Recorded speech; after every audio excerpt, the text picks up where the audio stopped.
अगर मान लीजिए कि कोई एक टेबल पर हमने यहाँ पर कुछ ऐसे बोर्ड लगा दिया है जिस पे हम एक तरफ से साउंड डालें और दूसरी तरफ से, ठीक है, मान लीजिए यहाँ से कोई बोल रहा है and some sound is produce, इसके बीच में सेपरेशन है, ये सेपरेशन भी खड़ा कर दिया, तो यहाँ से अगर साउंड प्रोड्यूस किया जाए तो यहाँ वाला क्या होगा, क्या उसको सुन पाएगा?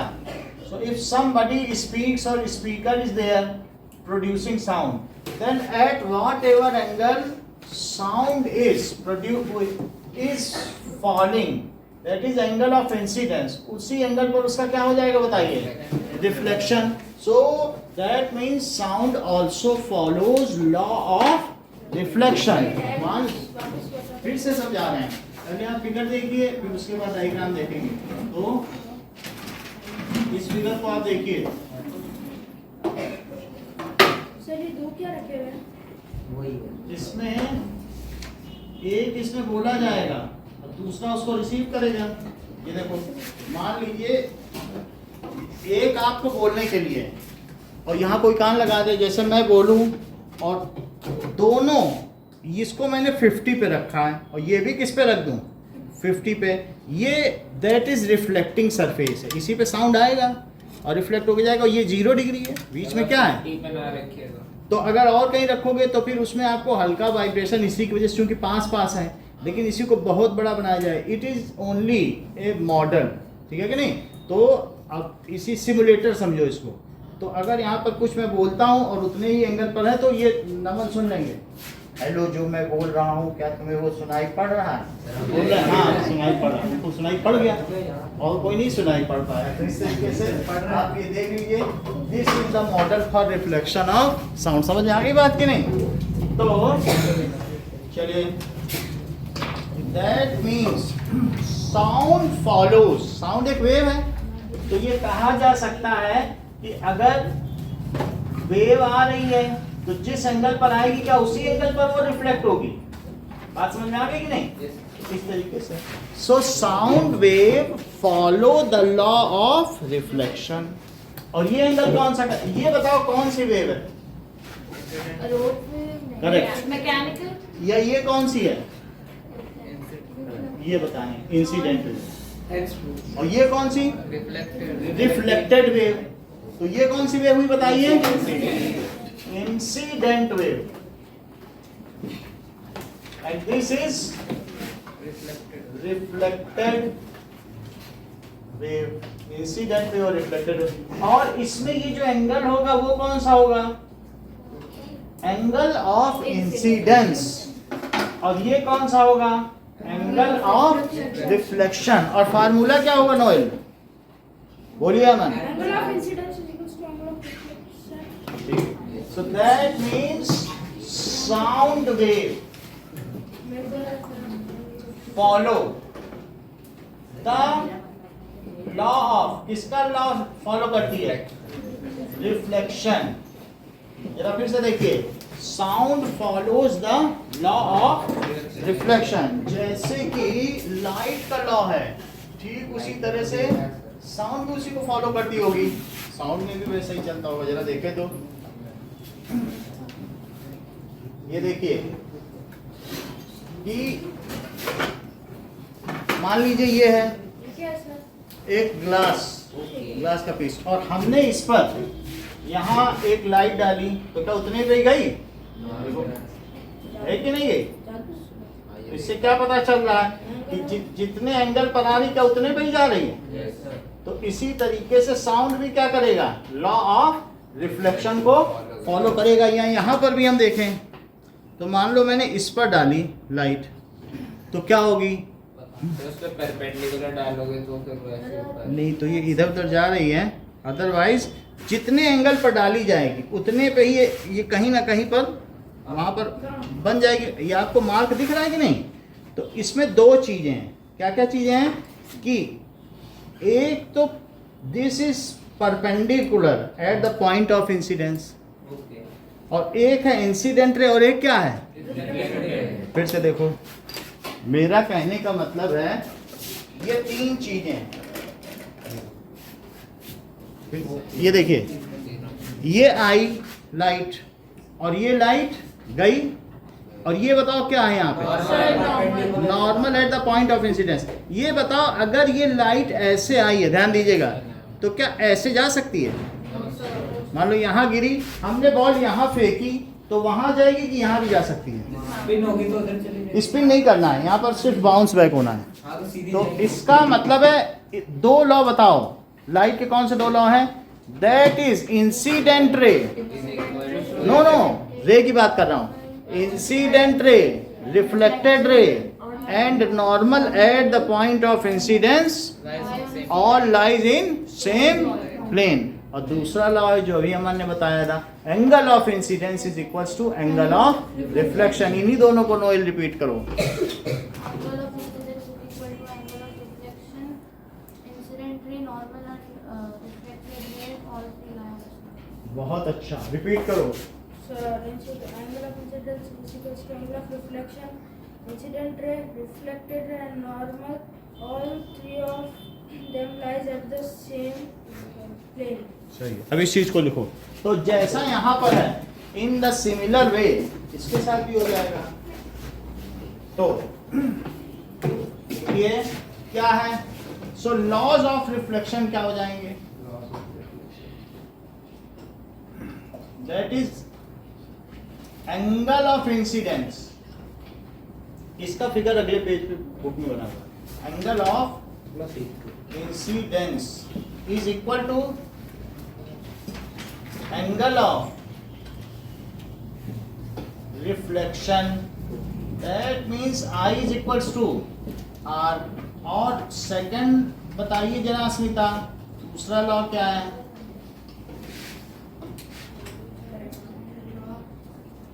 Kanishka? Angle ray of incidence, reflected ray, and normal, all three lines. Normal wear it is drawn? On normal at the point of incidence, जहां पर रे गिर रही है, जहां से निकल रही, तो उसी जगह नॉर्मल डालो ना। फिर से रिपीट करो। ray of incidence, ray of reflection, and normal, all three. ठीक है, दैट इज इंसिडेंट रे, इंसिडेंट रे, रिफ्लेक्टेड रे और एंड नॉर्मल। नॉर्मल तो समझते हो आप? Normal drawn at point of incidence, point of incidence,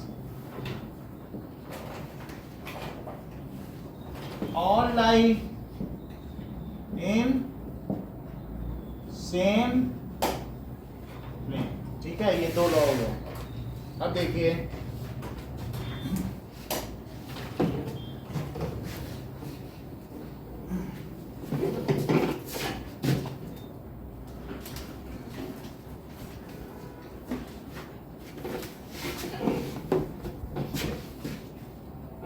देखो अगले पेज पे इसमें दिखाया गया है कि अगर एक क्लॉक इसी तरीके से बज रही है, पाइप रखो पीवीसी का, तो अगला पेज निकालो नोएल, वही पेज निकालो।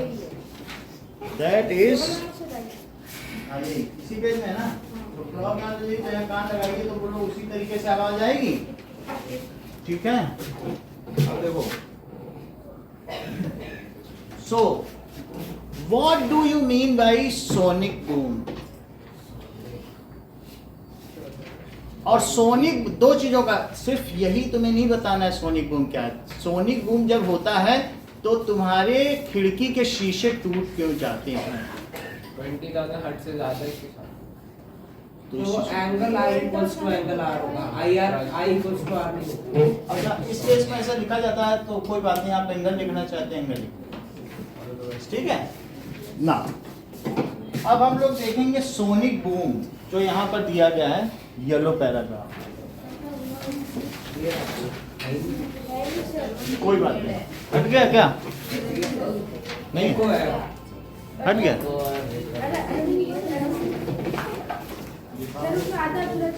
ये देखो तो ये रहा।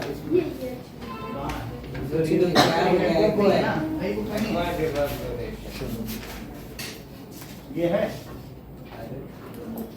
कॉपी कर डाल ये है ना, ये लिखेंगे ओल्ड बुक में। चलो हम भी ऐसा करते हैं। सर ये बता के तो सोनिक बूम होता है। हैं? सोनिक बूम एक बार देख लो, फिर आगे सर देखेंगे। कोर्स में नहीं आएगा अगर ये आएगा। नहीं नहीं, लेकिन फिर भी देख लो क्योंकि सब जानने वाले। देखो कि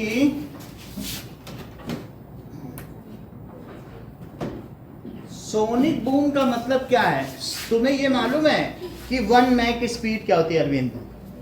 क्यों तुम तो तेज बोलो। ओलंपिक।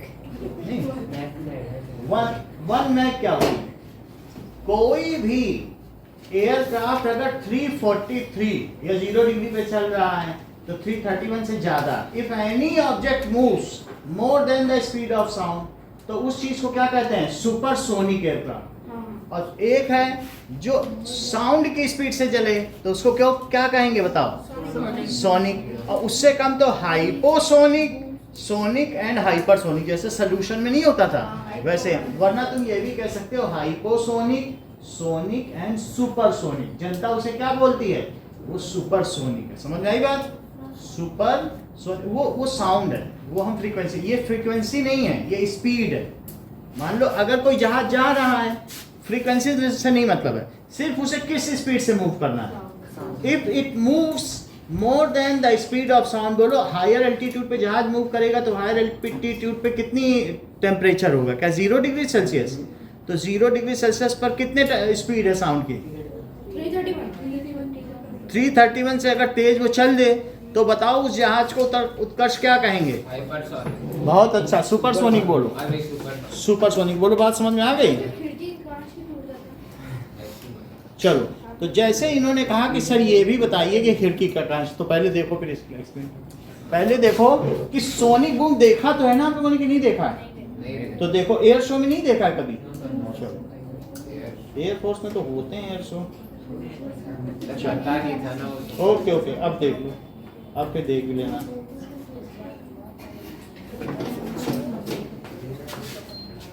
रिसीट मिल रही है आपको?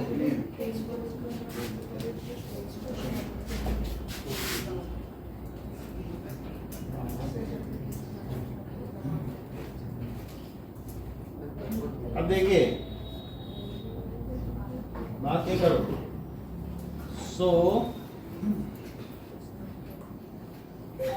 सोनिक बूम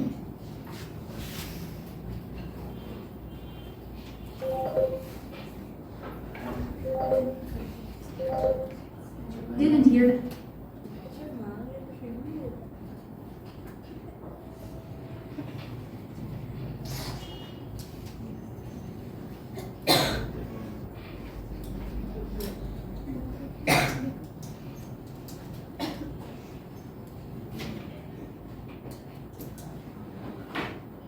वो हो सकता है इसका नेट खत्म हो गया होगा। हॉटस्पॉट ले लो। आप भी दूसरे से दिखाना। चलो,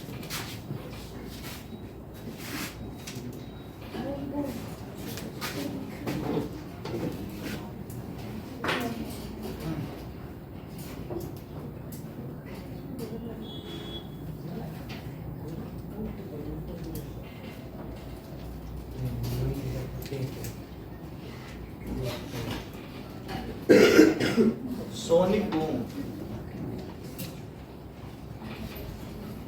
सोनिक बूम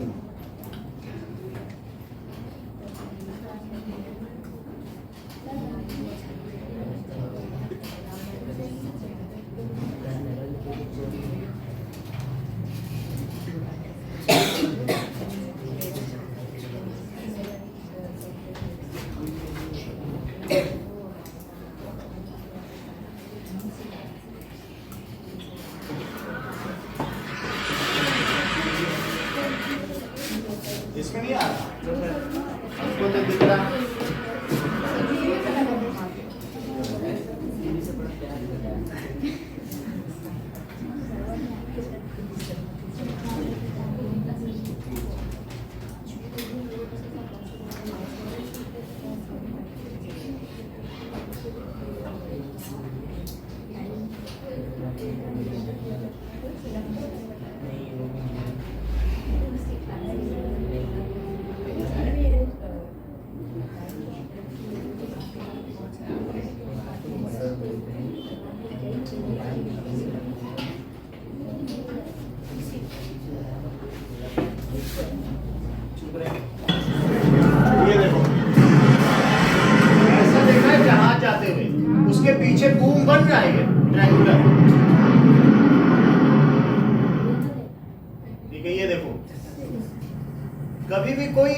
क्या तेज स्पीड से चल रहा है, साउंड की स्पीड से 330 से ऊपर। अब इसमें तो बूम नहीं बनाकर जाएगा, तो देखना किसी में ये बूम देख रहा पीछे, देखा? तो ये एयर में इस तरीके का वाइब्रेशन पैदा होता है, इसी को बूम कह रहे हैं। जो पीछे बन रहा है ना, this is known as boom.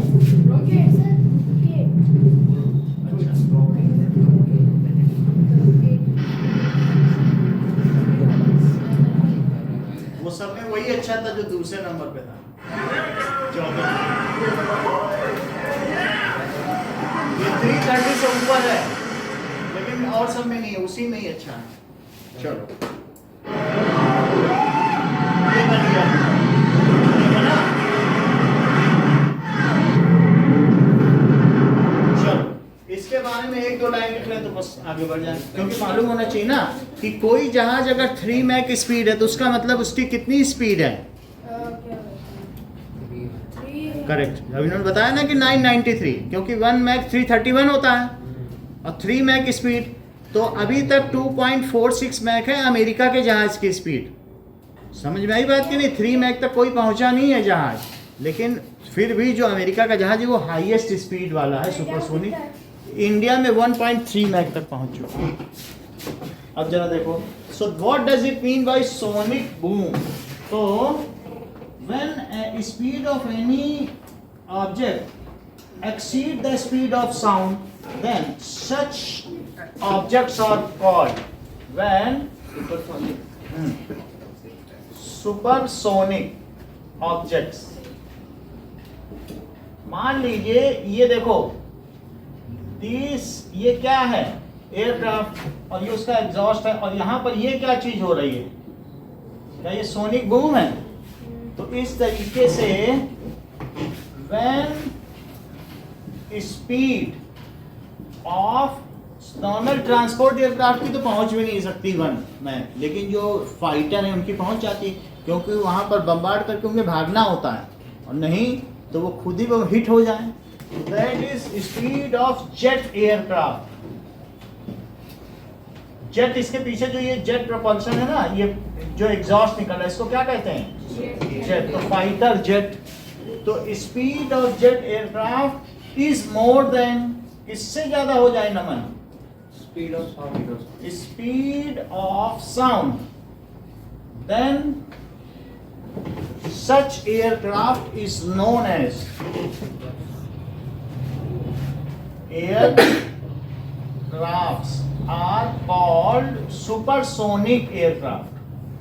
Supersonic aircraft. Divya, Mach number को डिफाइन करो, या फार्मूला बताओ। What is Mach number?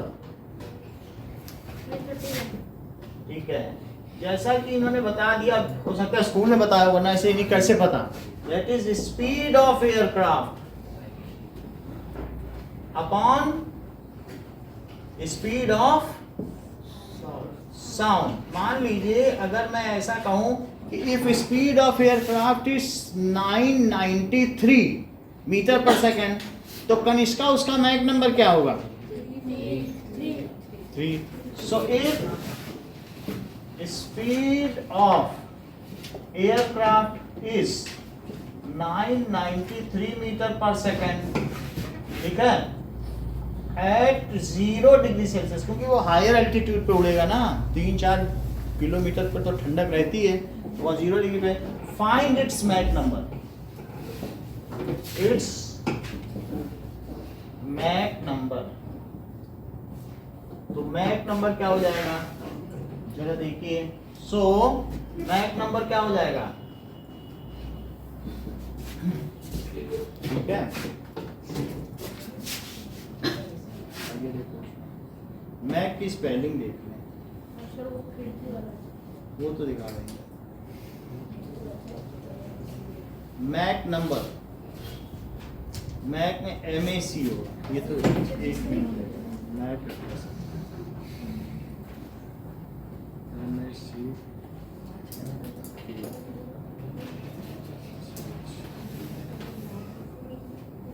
यही स्पेलिंग रखेगा। मैक नंबर ठीक है, तो दिस इज मैक नंबर। तो बताओ कितना हुआ? 993 मीटर पर सेकेंड। और इसकी कितनी होती है स्पीड ऑफ साउंड?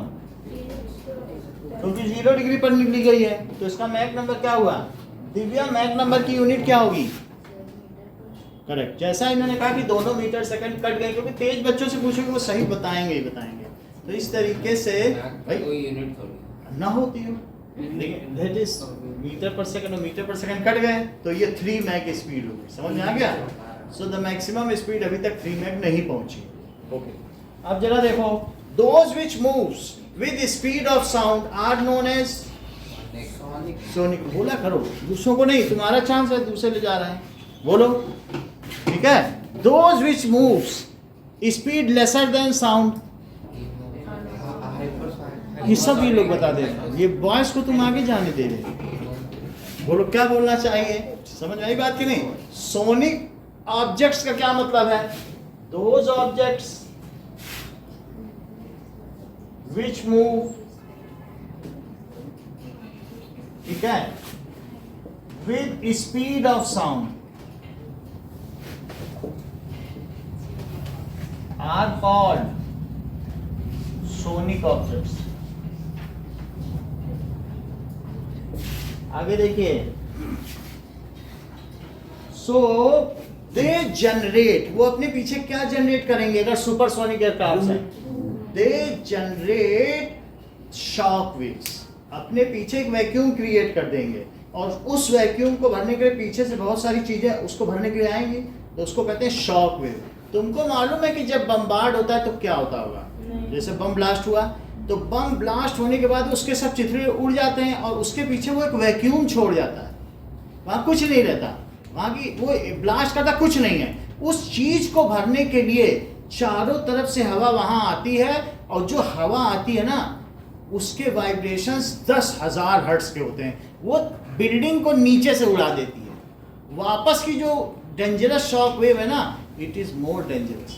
कभी भी आप देखोगे कि चाहे न्यूक्लियर ब्लास्ट हुआ था ना, न्यूक्लियर बॉम्बिंग, उससे उतना नुकसान नहीं हुआ जितना उसके बाद की शॉक वेव से हुआ। जमीन से उसने सारी बिल्डिंग उखाड़ दी, बिल्कुल प्लेन में था, क्योंकि उस वैक्यूम को भरने के लिए भी तो वो चाहिए कुछ की नहीं।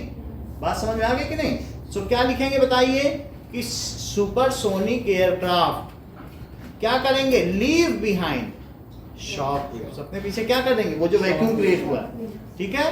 These are more disastrous and catastrophic, ये कैसे होती है? ये बहुत विनाशकारी होती है। समझ में आई बात कि नहीं?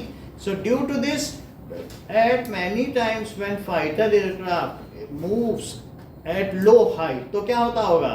The window panes get broken, इसी शॉक वेव्स। देखो इस चीज को, when सोनिक बूम सिर्फ फाइटर एयरक्राफ्ट नहीं होता, जो इस स्पीड से ज्यादा से चलेगा उसी में बूम बनेगा। तो अब यहां पर लिख दें कि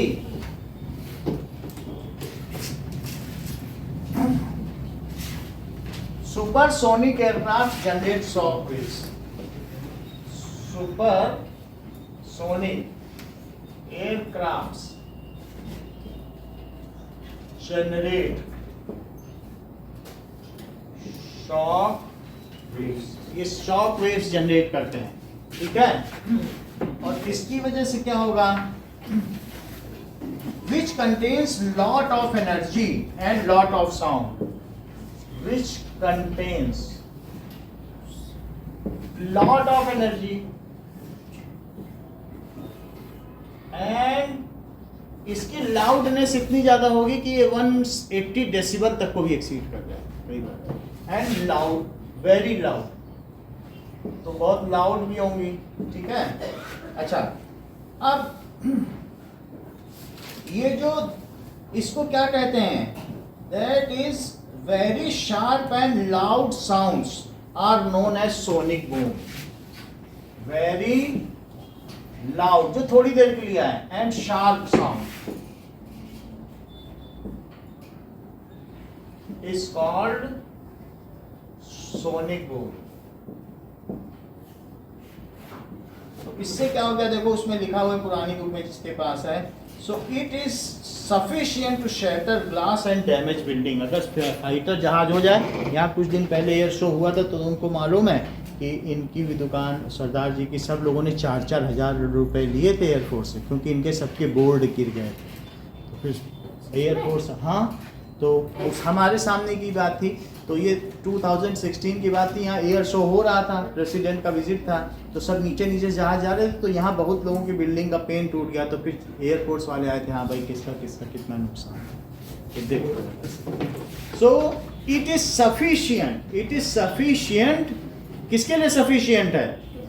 to shatter glasses and damage buildings. इसमें इतनी एनर्जी है, it is sufficient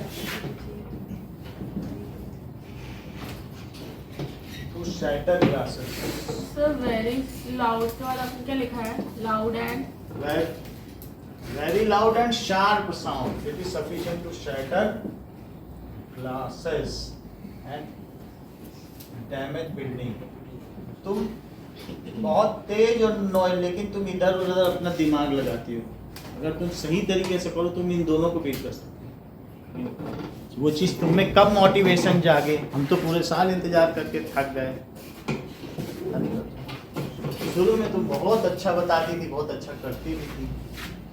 and damage buildings, क्योंकि कल तुमने सब छोड़ दिए क्वेश्चंस, तो मुझे लगा इतनी मेहनत से पढ़ाओ और छोड़ देती है, अटेम्प्ट ही नहीं कर रही है।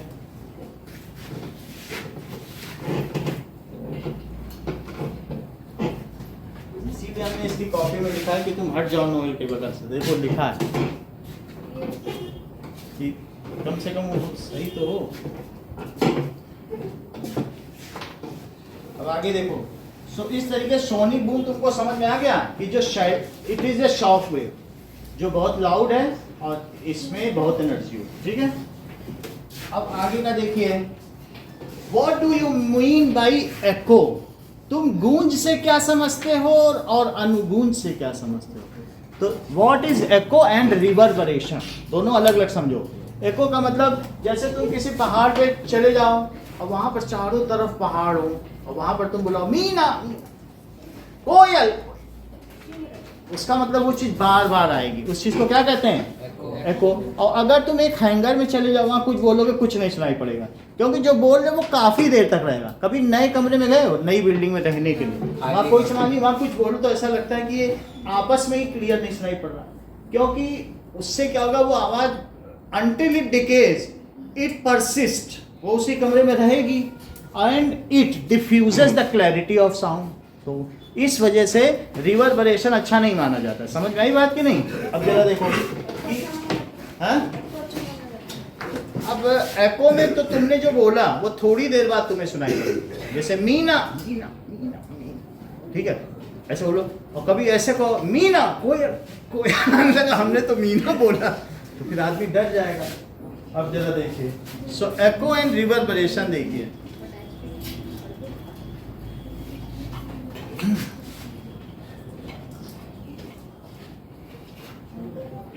एको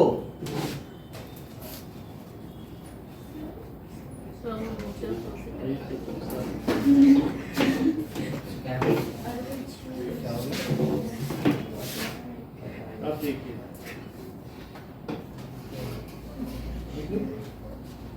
एको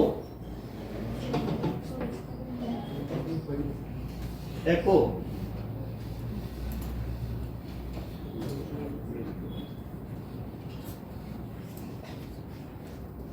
एको,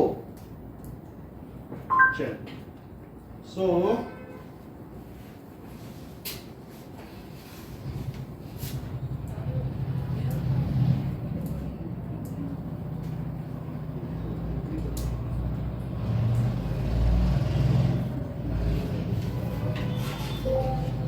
echo near hillside.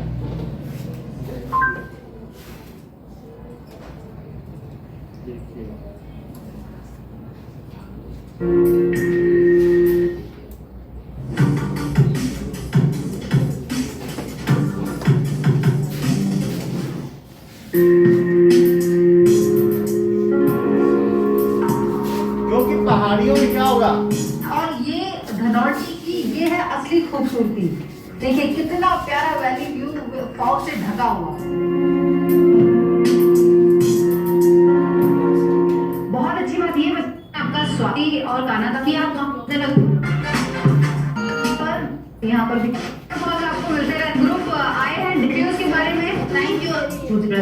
Home stage हैं वो इस तरह की जो परसेंट जो इन एक्टिविटीज को आकर वॉक द वाइट ट्रीज है मुझे वाली का 1 से 1.5 घंटे का और बड़ी वाली का 3 घंटे का। बंदरों की मस्ती।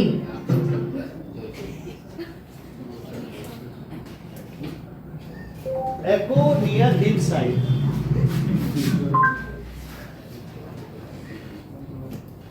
लेकिन तुमने ऐसा सुना है कभी कि नहीं? Echo Ridge. Fantastic.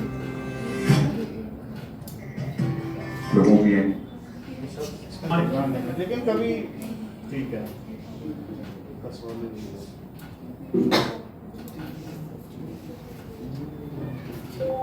Example of echo.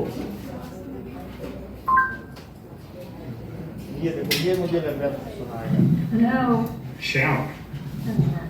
Does I heard them do it? ये देखो, hello Yeah. Echoes can be heard first.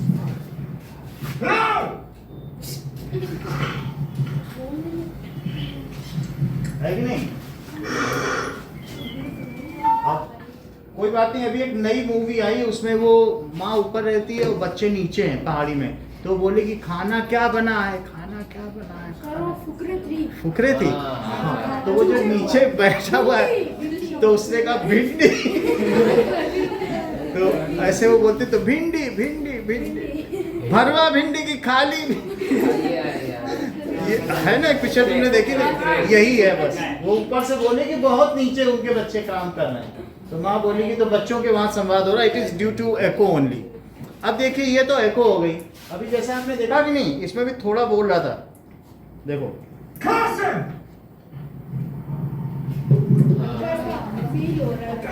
नहीं आता है। हम लोग भी केरला में गए थे तो आए था, करते थे तो आवाज आती थी। वो उसका कुछ ना कुछ आएगा रिजल्ट। अब देखो इट इज एको, इसको हम समझेंगे, और एक रिवर्बरेशन। इको में तो वही चीज तुम्हें सुनाई पड़ जाएगी, लेकिन ये देखिए रिवर्बरेशन इन क्लोज रूम। बहुत जैसे किसी बंद कमरे में अगर ये कुछ बोलेगा, ये देखो, तो उसमें कुछ सुनाई नहीं पड़ेगा।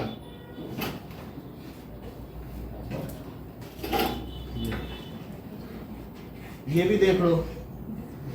I'm inside one of the ancient oil tanks. The space would have been flat surfaces, but it's still narrow. Actually, the beginning of said about building a number of oil tanks across Britain, and this in Chennai is one of them. The construction required 6 tanks to be built. The entire complex. नहीं, ये उसके साथ ही साथ चल रही है, ये reverberation है। वो उस मतलब ऐसा हो कि कुछ देर बाद आए, दैट इज हमारे कान में जो साउंड है वो कितनी देर तक परसिस्ट कर रहा है, पहले हमें वो देखना पड़ेगा। वो चीज हट जाए तब दूसरी आए तो उसे इको कहेंगे। It is a kind of reverberation, ठीक है।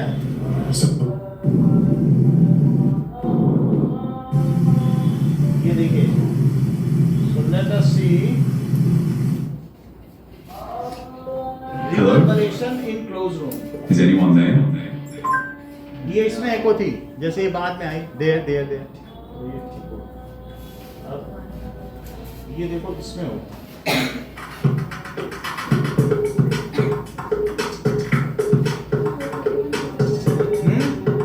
इसमें हो सकता है क्योंकि एक कमरे में गा रहा है।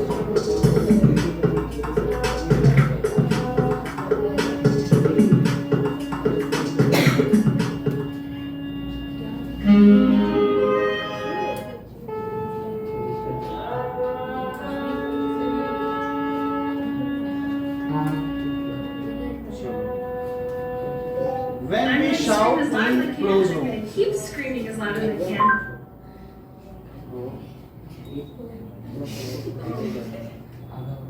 reverberation in close room.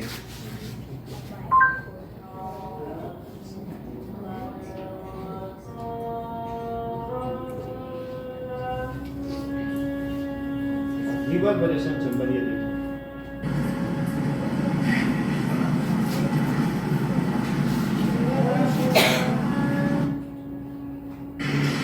So you can tell it's a very reverberant room. तो कुछ सुनाई पड़ रहा है, उसी में आवाज परसिस्ट कर रही है, You don't want to do big rectangle. सब मिक्स हो रही है, जो नया बोल रहे हो पुराना भी चल रहा है। It's like we take want to make sure there's equal energy throughout this whole room. So we have the stationary diffusers. ये that reverb, breaks up standing. दोनों में फर्क समझ में आ गया। एको अभी पहले सुनाया था, वो अलग से सुनाई पड़ता है एको। जैसे उसने शेर ने पूछा कुएं में कौन है वहां, तो उसमें से भी आवाज आई कौन है वहां, तो ये डर गया, बोला अच्छा तुम हमें जवाब दे रहे हो, अभी मैं तुम्हें आके बताता हूँ। उसे स्पष्ट सुनाई पड़ा, तो शेर को स्पष्ट सुनाई पड़ेगा तभी तो वो कूदेगा। तो वो खरगोश को नहीं खा पाया, उसने बोला कि मुझे दूसरा शेर बुला रहा था कुएं में, तुम जाके मिल लो। दिखाई भी पड़ा चेहरा उसका। Now, what is echo? Echo, that is, देखो, when we shout near suitable reflecting object, कहीं पर आप पहाड़ के पास या rigid object के पास जब बोलोगे, then after some times the sound after reflection comes back to us, हमारे पास फिर आ जाएगा, and the sound is getting repeated, तो वो रिपीट हो जाएगा। This is known as echo, उसको गूंज कहते हैं। नाउ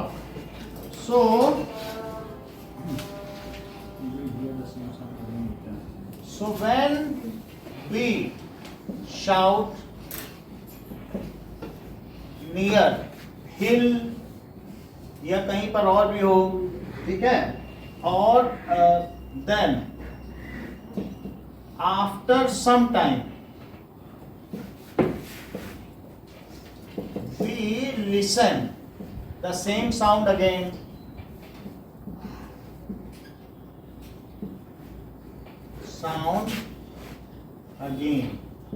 it is called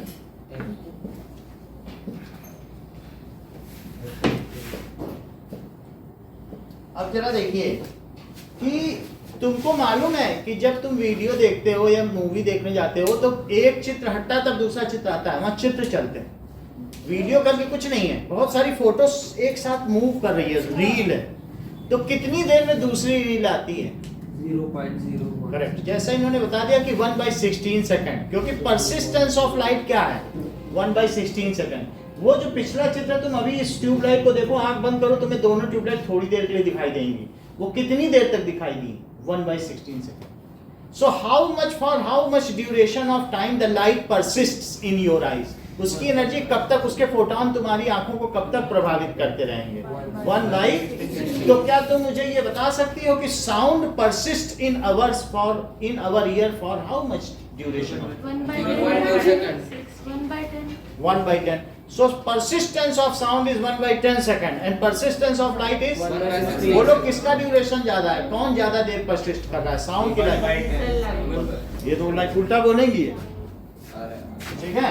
चलो, light persist for fewer time, वो 1/16 ही है, 1 सेकंड का 16 हिस्सा, जबकि ये 1/10 है, तो 1/10 ज्यादा होता है ना। तो देखो, light persist in our ears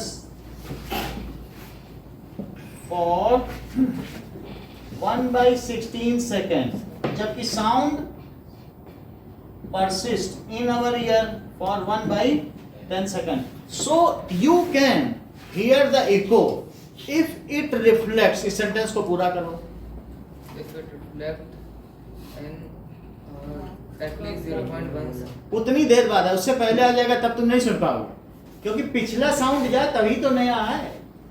तो वी कैन हियर, लेकिन ये बताओ, ये तो कह रहे हैं कि 1/10 सेकंड यानी 0.1 सेकंड में आए, तो उस 0.1 सेकंड के लिए उसको जाना है, वहां से आना है, तो बताओ जाने और आने में कितना समय लगेगा? वो कितनी दूर होना चाहिए कि इको सुन सको? 17 मीटर, 17 कितना? 17.2 मीटर होना चाहिए। जैसे आप देखो, ये 3 मीटर है, ये 3 मीटर है, ये 3 मीटर है, वैसे 12 ही था, तो फिर भी हमने इसमें बीच में ग्लास पेन लगा दिया कि वहाँ की आवाज़ बच्चों को यहाँ ना सुनाई पड़े। तो क्योंकि फिर भी रिवर्बरेशन हो रहा था, फिर हमने हैवी कर्टन लगाया, यानी ऐसे ऐसे वो भी लगवाया। वो देखो वो जो झालर लगी है, क्यों लगवाया? So that it can absorb the sound. बच्चों को नहीं तो ये कमरा रिवर्बरेट करता था, तो इस कमरे में हमने जगह जगह कर्टन रखे, इधर उधर की चीजें की, हैवी कर्टन्स लगवाए। तो इस ये सब क्यों किया गया? सो दैट जो भी साउंड यहाँ प्रोड्यूस हो रहा है वो एब्जॉर्ब हो जाए और लोगों को उसका रिवर्बरेशन में सुनाई पड़े। बात समझ आई? तो अब अगला सेंटेंस क्या है? वी कैन हियर एको। ठीक है, कब सुन सकते हैं? इफ साउंड अब एब्जॉर्ब की तो अलग बात है, वो अलग बात है, लेकिन मैं बता रहा हूं if sound comes back to listener only after 0.1 second, क्योंकि उतनी देर तक तो तुम्हारा बोला हुआ ही तुम्हारी कान में। अब वो जब खत्म हो जाए तब तो दूसरा है, तब तो तुम दोबारा मीना सुनोगे। ये तो उसी में जैसे वो नहीं बोल रहा था अभी यहाँ पे, तो वो सब मिक्स हो रहा है। उससे पहले ही उस कमरे में आ गए, 3 ही मीटर के कमरे में बैठा हुआ है, तो फिर उसमें एको नहीं है। That is persistence of sound in a closed room until it decreases to little is called reverberance। वो तो reverberance है ना। तो अब echo तो आपको समझ में आ गया, echo को रिपीट करो। What is echo? When we shout near hill, then after some time we hear the same sound. It is called echo. सही है, it is called echo. You can hear echo if it comes back 0.1 second later and so on, not before, उससे पहले नहीं। तो लिखो इस बात को।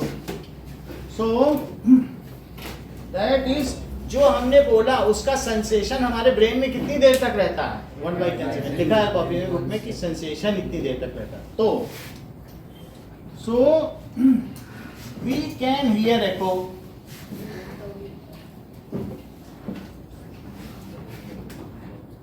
only if it comes back 0.1 second later। अब जरा देखो, तो अगर मान लीजिए किसी ने यहाँ से आवाज लगाई और लगाने के बाद वो आवाज कहीं पे गई और हार्ड ऑब्जेक्ट से टकरा के क्या लौटेगी भी? और लौटेगी तो क्या इसी के कान में जाएगी? तो ये जाती हुई आवाज है, लौटती हुई आवाज है, तो लौटते समय, ठीक है। अब जाने में अगर ये इससे लिसनर टू रिफ्लेक्टिंग ऑब्जेक्ट के बीच की डिस्टेंस अगर x है, तो बताइए साउंड ने कितनी डिस्टेंस ट्रेवल की जाने और आने में? 2x। और साउंड की स्पीड क्या है? 344। तो हम ये मान लें कि कंडीशंस फॉर एको इज कि उसे 0.1 सेकंड चलना, तो मिनिमम डिस्टेंस कितनी होनी चाहिए ना, और उससे तो दूरी रखनी पड़ेगी, क्योंकि पहाड़ों में तो हम सुन सकते हैं, घर में नहीं सुन पाते ना एको। तो जरा देखें, खाली से भी वो रिवर्बरेशन है, क्योंकि छोटे कमरे में तुम बोलोगे साथ ही साथ आवाज आ जाएगी, वो मिक्स हो जाएगा। पुरानी आवाज ब्रेन से हटे, नई तब सुनाई पड़े, उसको एको कहते हैं। हाँ, रिवर्ब वो वहाँ पे रिवर्बरेट हो जाती है, क्योंकि कुछ दीवारें ऐसी हैं जो 17 से पास हैं, तो वहाँ से आएगी तो रिवर्बरेट हो जाएगी, तुम एको भी नहीं सुन पाओगे। तुम जहाँ बैठे हो वहाँ से जो 2 दीवारें हैं वो पास हैं, समझ में आ गई बात कि नहीं? लेकिन वो ऐसा सिनेमा हॉल में कोई जाएगा नहीं जहाँ रिवर्बरेशन हो। वहाँ हैवी कर्टन होंगे, कालीन मोटी बिछी होगी, सीट्स भी जो होंगी वो भी कपड़े की होगी, और जो अंडे के छिलके वाली ट्रे होगी, ऐसे साउंड एब्जॉर्बर चारों तरफ लगे होंगे, नहीं साउंड एब्जॉर्बिंग पैनल्स, ऐसा नहीं होता, पोरस ये सब चीज़ें होंगी। तो फिर वहाँ आवाज़ जो एक बार चली गई वो एब्जॉर्ब हो जाती है, वो दोबारा नहीं सुनाई पड़ती, क्योंकि साउंड के इफेक्ट के लिए तो महंगे महंगे ऑडिटोरियम बनाए जाते हैं। अब देखो, तो हमने क्या बताया कि बताओ total distance travelled by sound क्या है?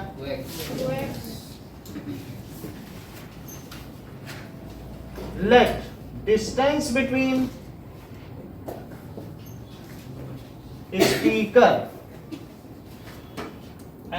स्पीकर एंड रिफ्लेक्टिंग सरफेस क्या है? सरफेस इज 2x, जैसा कि उन्होंने बताया x metre. So total distance travelled by the और साउंड is 2x, ये 2x मीटर। और टोटल टाइम उससे बोल देना तुम जा तो रहे हो लेकिन 0.1 सेकंड के बाद ही लौट के आना है, मुझे इको सुननी है। तो बोलो वो टाइम ड्यूरेशन क्या है जिसके बाद उसे आना है। सो टाइम ड्यूरेशन बताइए 0.1 सेकंड। और बोलो स्पीड क्या होता है, डिस्टेंस अपॉन टाइम। साउंड की स्पीड ऐसे नॉर्मल 22 डिग्री सेल्सियस पर ली जाए तो क्या होगा, 44 लिखा है बुक में, तो समझो 44 ले लिया और डिस्टेंस 2x है, टाइम 0.1 है, ये स्पीड ऑफ साउंड हो गई। इसी स्पीड से जाएगा, तुम जो बोलोगे वो वहां तक किस स्पीड से जाएगा, 4.4 इसको जरा मल्टीप्लाई करो और 0.1 और अपॉन 2 कर दो तो वहां क्या बचा, 17.2। देखो 172 है, 0.1 से मल्टीप्लाई करो तो इसका क्या मतलब हुआ कि टू हियर एको। इस सेंटेंस को पूरा करो चंदन। To hear echo, the listener must be far away from the clause रह गया है, मैं वही चीज के लिए बोल रहा हूं। between the object and the listener must be 17.2 meter. और थोड़ा रिफाइन करो, must be For the maximum distance. maximum Half of the distance. Minimum distance, बोलो मिनिमम डिस्टेंस या at the distance should be at least the minimum distance between the speaker and the reflecting surface should be the condition for listening echo। ठीक है, देखो so echo can be heard if minimum distance, क्योंकि उसके बाद भी एको आए, पता चला सुबह बोला दोपहर में एको आई, पता नहीं कितनी दूर से चल। वैसे तो एटीन्यूएट हो जाएगा, साउंड क्षीण हो जाएगा, लेकिन फिर भी इतना थोड़ी हो सकता ना दोपहर तक जिंदा रहे साउंड। वो तो न जाने कहाँ वादियों और पहाड़ियों से होता हुआ कहाँ जाएगा, तब तक मिलेगा तुमको। तो इसलिए the echo can be heard if minimum distance between speaker and reflecting surface, distance between speaker and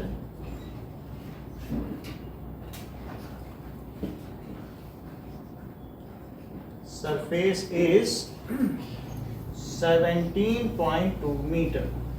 तो ये कंडीशन पूछी जाती है, 3 मार्क्स का क्वेश्चन आता है। आप जरा देखिए इस पर 2 क्वेश्चन दिए हैं, एग्जाम्पल 11.2 है और एक इन टेक्स्ट क्वेश्चन है।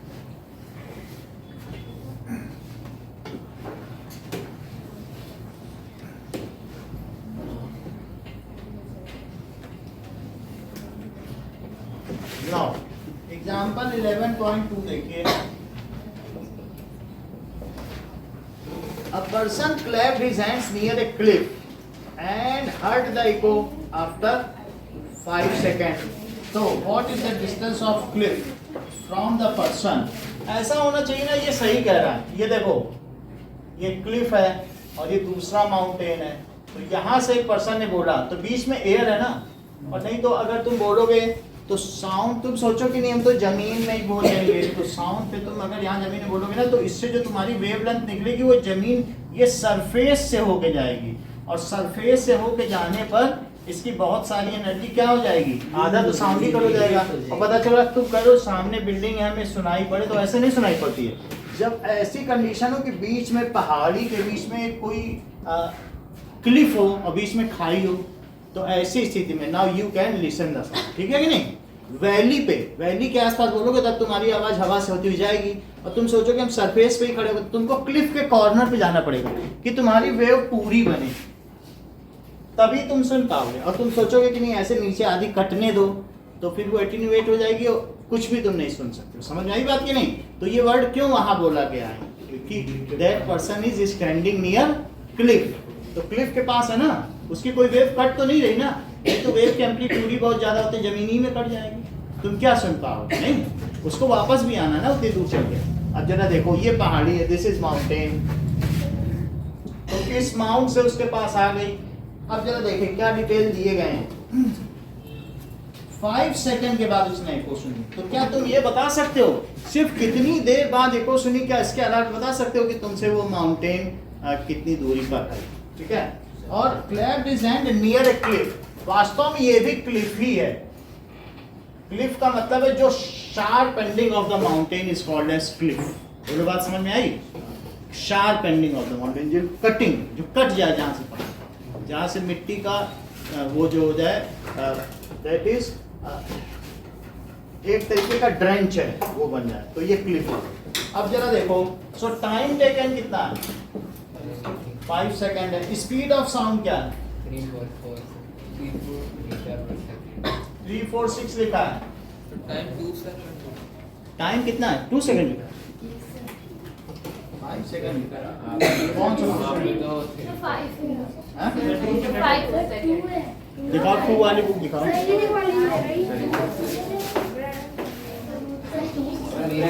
नहीं लेंगे ना, पुरानी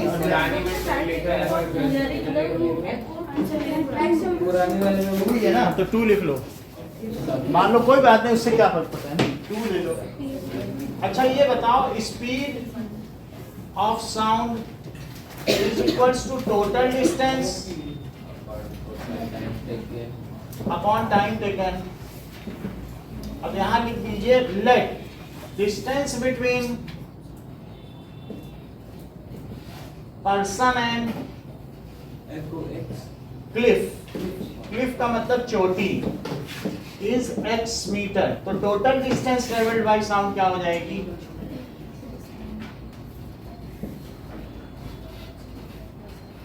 bye sound it is equals to 2x metre. सही है? तो अब जरा देख लें, स्पीड ऑफ साउंड 346 है, इसको मीटर पर सेकंड लिखें, इसे 2x लिखें, और इसे क्या लिखें? That is 2 second. 2 सेकंड को इधर ले जाओगे, मीटर सर्वाइव कर जाएगा। सेकंड और सेकंड इनवर्स कट जाएंगे क्या? तो that is 346 metre per second into 2 second, it is equals to x। वहां छोड़ दो, 2 भी नीचे ले आओ, तो क्या होगा? मैं 2 से 2 कट गया, और 346 सिर्फ मीटर बचा, क्योंकि सेकंड इनवर्स से क्या कट गया? सो द डिस्टेंस बिटवीन इस person and cliff is 346 metre. तो कंक्लूडिंग स्टेटमेंट लिखना है जब इस तरीके के क्वेश्चन होंगे। डिस्टेंस बिटवीन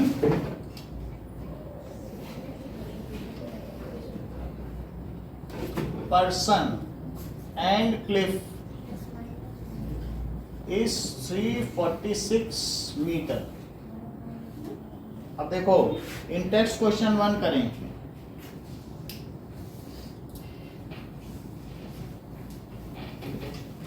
कहा गया है एको रिटर्न इन 3 सेकंड, यहाँ पर 3 है ना सभी के रूप में।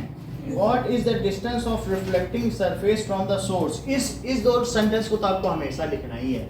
तो distance of reflecting surface from source, जहां से आवाज बोली जा रही है उसको क्या कहेंगे? सोर्स। और ये जिससे रिफ्लेक्ट हुई, तो यहां जाना और यहां से आना, this is source. Sorry, reflecting surface. Let distance between reflecting surface and source is x meter.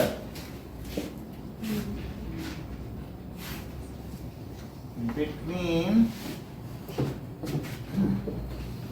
reflecting surface and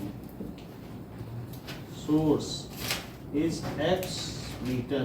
ठीक है? अब देखो, तो total distance travelled by sound क्या हो गया? टोटल डिस्टेंस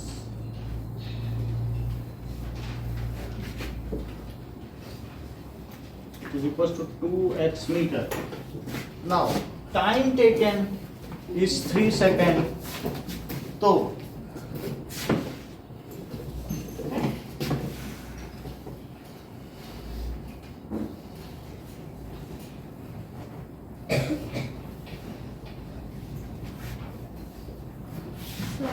जहाँ पहाड़ियों पे जाते हैं ना, हर जगह एको नहीं आती है। कुछ ऐसे होते हैं कि चारों तरफ पहाड़ी हो और इक्वल डिस्टेंस पे हो, तो जो एक तरफ से टकरा के आएगी दूसरी तरफ से तीसरी तरफ से एक ही साथ आएगा, तभी तो सुन पाओगे। उस पॉइंट को क्या कहते हैं जब तुम किसी हिल स्टेशन पे जाते हो और वहाँ भीड़ बहुत रहती है लोग इको सुनने के लिए? That point is called echo point. ये कहीं कहीं होता है, ऐसा नहीं कि हर पहाड़ी पे, कहीं कहीं होगा वहाँ लोग का एक्सेस भी होता हो, आसानी से लोग पहुँच सके तो कहते हैं एको पॉइंट चल रहा है। तो टूरिस्ट बताएगा कि हम एको पॉइंट लेके जा रहे हैं। बात समझ आएगी नहीं? अरावली पे चले जाए, हाँ, एको करेगा अरावली उसको चले जाए। ऐसे कहीं पे जाने से नहीं होगा, क्योंकि वो उसमें एटीन्यूएट भी हो सकता है। तो ऐसी जगह पर जहाँ पर तुम्हारी आवाज़ एटीन्यूएट ना होते, पूरे जहाँ खड़े हो वो भी क्लिफ हो, जहाँ आवाज़ जा रही है वो इक्वी डिस्टेंस हो पहाड़, तभी एको सुनाई पड़े। ये बहुत सा कुछ कंडीशंस भी हैं, तो उस पॉइंट को एको पॉइंट है। अब जरा देखो, मुन्नार में एको पॉइंट है, हम लोग केरला में गए थे, तो वो उसी जगह ले जाता है, वहीं सब भीड़ लगती है, उसका टिकट भी लगेगा। सो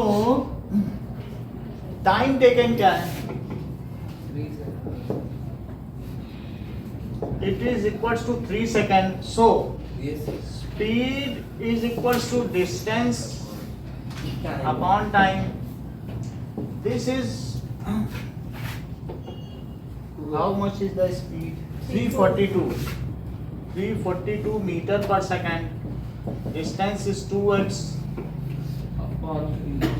3 second. So 342 metre per second multiply by 3/2 ठीक है, it is equal to x। So 14171 into 3 कर लो तो 513 मीटर। तो the distance between speaker and the reflecting surface is 513 meter. The distance between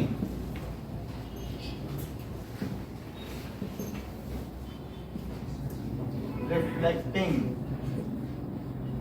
surface and source is 513 meter. जैसा हमने देख लिया कि किसी पहाड़ी के किनारे एको होती है, लेकिन पहाड़ी के किनारे it is so serine and so pristine atmosphere, बहुत शांत वातावरण होता है। तो ऐसे में वहाँ रिवर्बरेशन होने के कोई चांस है क्या? नहीं, क्योंकि चारों तरफ तो तुम्हारे खुद ही वैली है, तो तुम खुद ही एक हिल पे खड़े हो, तुम्हारी आवाज़ भी कट नहीं रही है, नीचे वेव फॉर्म कट भी नहीं रहा, तो ऐसी स्थिति में आराम से बात करो, वहाँ शांति ही शांति है। So these are the different cases, we should not intermingle it. However when we are in close room तो क्या होगा? न्यू रूम तो क्या होगा? या हॉल, बिग हॉल, हॉल में वहाँ कुछ ना हो, big hall. So in this case the sound persists unless it comes down or attenuate to a very low value, low energy, तब तक वो टकरा कर आता रहेगा। इस दीवार से भी टकरा के आ रहा है, हमने हेलो बोला, हेलो हेलो हेलो, जैसे हो रहा कि हेलो ही चलता रहेगा।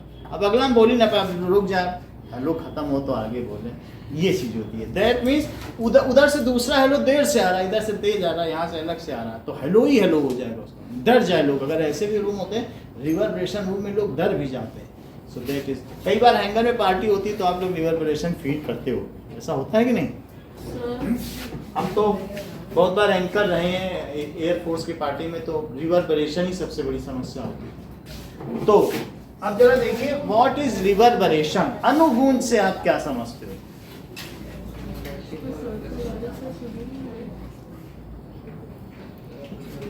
Repeated reflection of sound. बहुत अच्छा, पूरा बोलो। Repeated reflection of sound. Yes, मतलब वो साउंड परसिस्ट कर रहा है। तुमने जो बोला इतना हो रहा है कि वो बहुत देर तक रहा है। परसिस्टेंस किसी चीज का क्या है? पीछे ही पड़ गया। परसिस्टेंस का क्या मतलब होता है? पीछे पड़ जाना। हमने तो नहीं सुना, लेकिन हमारे ब्रेन में वो चीज बनी हुई है, तो उसको कहते हैं persistence. Repeated reflection of sound which results in persistence of sound is called reverberation. It can be heard in empty large halls, ठीक है? And reverberation is condemned. इसकी हमेशा निंदा की जानी चाहिए. It is never desired.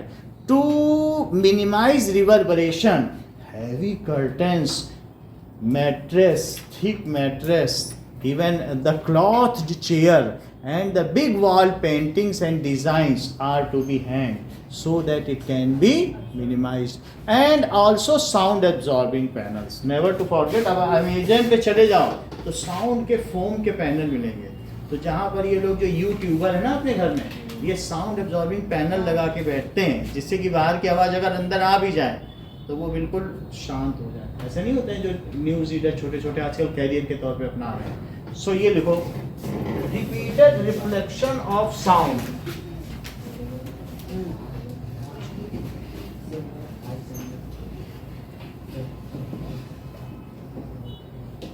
which results Devika sentence complete करो, which results persistence of sound is called reverberation. It makes the sound या clarity, so it makes the sound unclear and diffusing. जो sound है तो उसको एक ऐसा बना देगा, डिफ्यूजिंग बना देगा। So it makes the sound unclear and diffusing, so it is never desired. देखा, इट इज हाईली अनडिजायरेबल। अब इसके बाद अगले 2 पेज में रिवर्बरेशन को हटाने के ही उपाय दिए गए। इतना अनडिजायरेबल है कि 2 पेज ले लिए। हाईली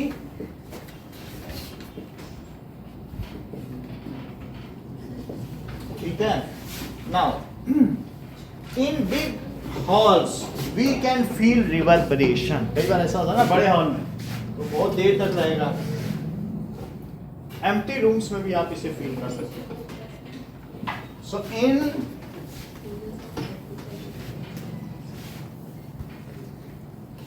या जहां एयरक्राफ्ट रखे जाते हैं उनको हैंगर्स कहते हैं। So in empty rooms, big hall में कभी आप लोग गए होंगे प्रैक्टिस करने के लिए, कभी कुछ डांस वांस की परफॉर्मेंस, तो वहां ऐसा लगता नहीं कि आवाज गूंज रही है। बिग हॉल्स, एम्प्टी रूम्स, इन सभी जगहों पर क्या होता है, वी कैन फील इट। या हैंगर में भी होता है। हैंगर्स क्या होता है, हैंगर्स में क्या पार्क होते हैं, aeroplane, so we can feel. देखो इसके लिए क्या होगा, साउंड एब्जॉर्बिंग पैनल्स आते हैं, उनको यूज किया जाएगा। जरा देखो, देखें ऐसे वो भी बोर्ड आते नहीं, सिनेमा हॉल में पुराने देखे नहीं थे, छेद होते हैं उसमें, वही चीज है।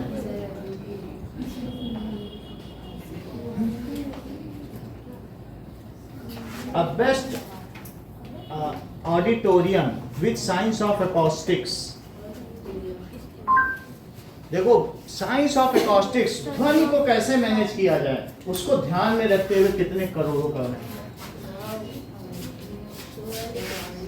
अब इसमें सब चीज देखो, ये हमें पढ़नी है अभी देख लो। ऑडिटोरियम कितने में बनते होंगे? इसके लिए कहीं कहीं से बाहर से आते हैं लोग जो एकॉस्टिक्स की जानकारी जानते हो। तो ये देखो, ये अगर इसमें दिखाएगा तो reverberance is one of the terms. What is it? ये देखो concert, most expensive concert hall है। विश्व का सबसे अच्छा। Design was computer based, so we had 2,000 little puppets in this model. Oh my gosh. Some of the greatest architectural landmarks in the world belong to music. Concert halls are oftentimes the most upscale and grandiose buildings within a city. And among these, it's hard to beat the extravagance of venues built mainly for classical music. Within the culture, you'll find fancy structures that are extremely impressive, yet also enough to intimidate anyone coming to the scene, wondering how formally to dress and when to clap. So I want to know, how much of these halls are just for the sake of glamour, and what parts functionally serve the sound of the hall itself? I think an appropriate place to explore this question is at the alpha. देखो sound absorbing panels, ये देख लो, ये आपको shopping में भी मिल जाएंगे, आपको Amazon में भी मिल जाएंगे,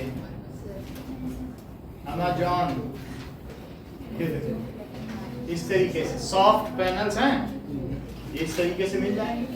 इट इज फोम। तो अब देखो, define echo, reverberation. Now, next is, what is the laws of reflection of sound?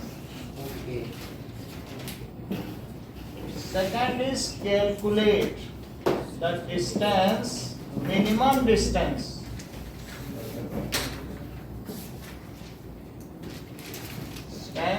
between source of sound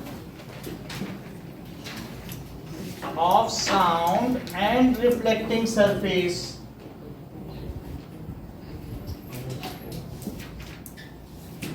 to hear echo. What is duration for persistence of sound, for persistence of light?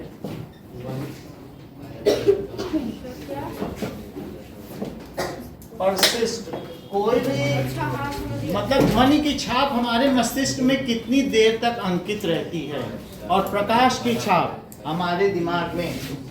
For persistence of sound and light, एक और चीज देंगे, that is supersonic aircraft. उसको define करना है। हाँ,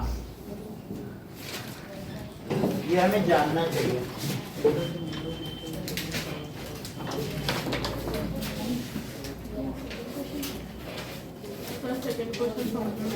second 17.2 metre.